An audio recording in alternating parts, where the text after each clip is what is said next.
being sent back to their villages. And most of them are HIV positive, and most of them were pregnant.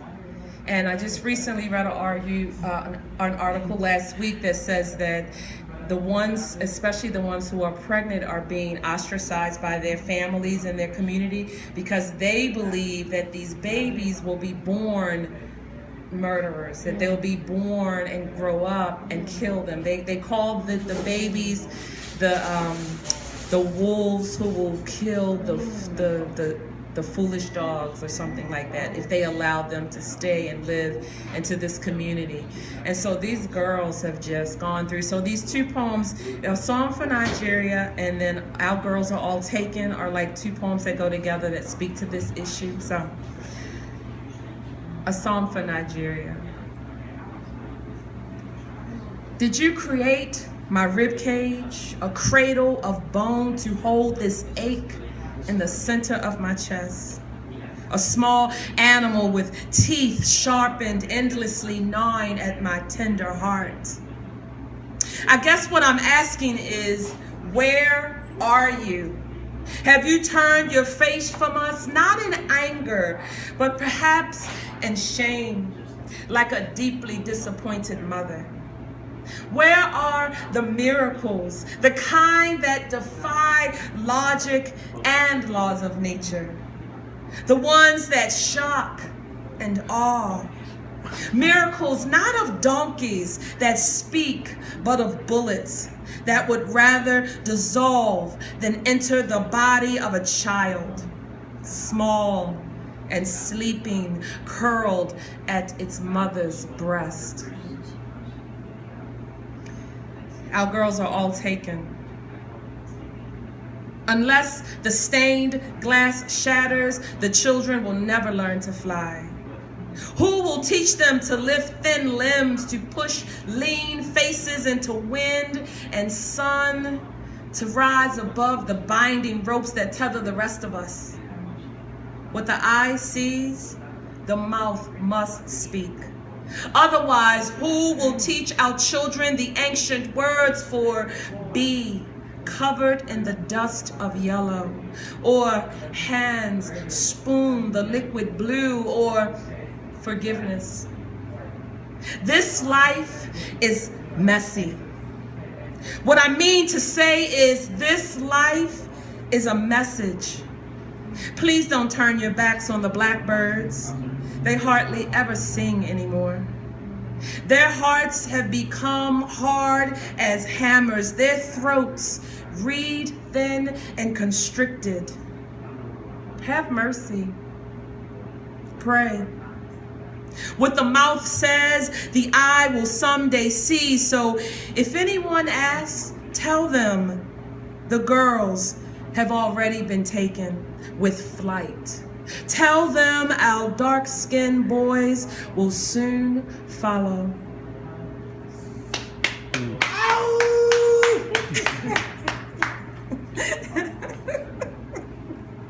Thank you, Javi. So I have someone in the audience here today. Her name is Joanne Shannon. She is a business owner here in York, and she is my best friend in the whole wide world. And I wrote a poem for her, and it's about small business owners. And so this is for Joanne. That's the title of it.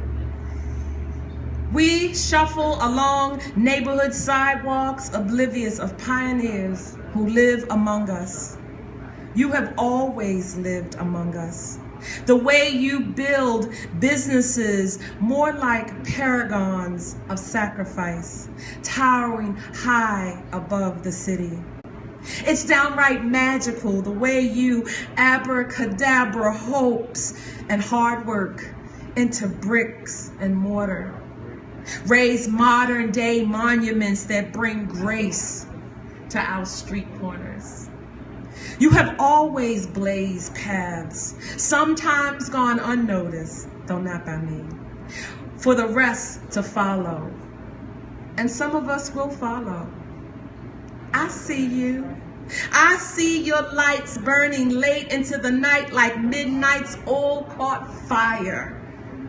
While the rest of us sleep, you dream, and civilizations are born. There is nothing small about you. Aww.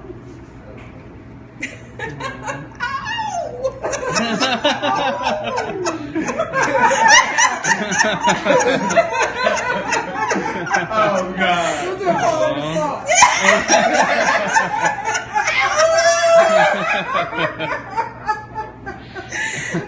Oh my God. There's just something really powerful about using words to tell another person's story. It's so validating for them, you know?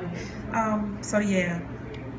This is another poem that I wrote for York. It's called Everything That Rises. I released this for the mayor's State of the City address last year, and it just came at a time when there were just deaths and shooting after shooting here in York, and people like John who are putting protests together and rallies together, and we're fighting for the young people of this city. And so that's where this poem came from. It's called Everything That Rises. I live in a place with heart like an Olympic athlete, thick, muscled, and pumping life into every extremity. You, nurse, are the hands, preacher, politician, electrician, are the feet, business owner, baker, sanitation worker. You, pizza maker, are the beating, thudding heart, musician, teacher. You, dancer, and children.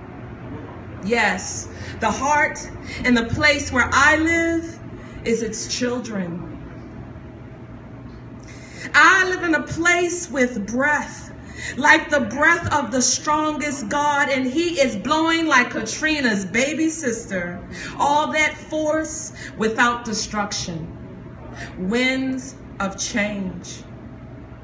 Change then.